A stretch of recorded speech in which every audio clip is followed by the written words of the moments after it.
Баткен шаарынын чет булак кварталынын жаңы конушунда 100га жакын кожолук жашайт. Электр чубалгылар атайын мамылар аркылуу тартылбагандыктан анын кубаты жетпей, кээде сыналгы көрүүгө да мүмкүн болбой калат дешет жашоочулар. Мындагылар жарыкты жөнөкөй тактайдын жардамы менен өздөрү билгендей тартып алышкан. Бирок желесимал тартылган электр чубалгылары талапка жооп бербегендиктен жаш балдар үчүн кооптуу болууда.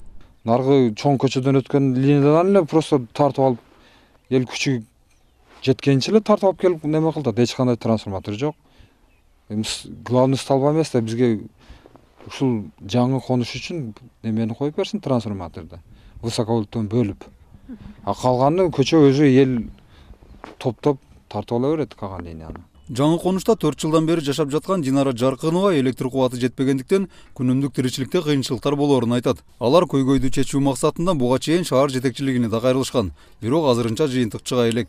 Ушу светтин начардыгынан балдарыбыз кечинде сабак жаза албайт, анан телевизорда көрө албайбыз, жаңылыктар дагы укпайбыз, элдерге окшоп плита колдонбойбуз, тефал колдонбойбуз, светибиз көтөрө албайт ону. Баткен шаар жетекчилиги жаңы конуштагы электр көйгөйүн чечүү аракетин көрүүдө. Бирок электр энергиясы талаптагыдай жеткирилбеген жаңы конуштардын шаар аймагында саны көп.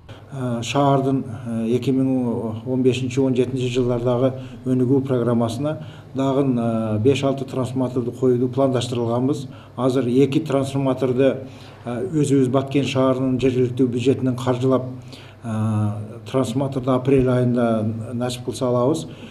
Бул мурдагы шаардын тургундарынын кайрылуусу боюнча бир трансформатор Кызыл Дөң конушуна коюлат. Баткен шаарынын түзүлгөнүнө быйыл 15 жыл болду. Бул аралыкта шаардын ички жолдору жана инфраструктурасына көп көңүл бурулду. Ал эми жаңы конуштарда жашоо шарты жакшыртуу маселеси али алдыда. Медер Ниязали, Урсбек Мазайыт уулу, Коомдук 1 канал, Баткен шаары.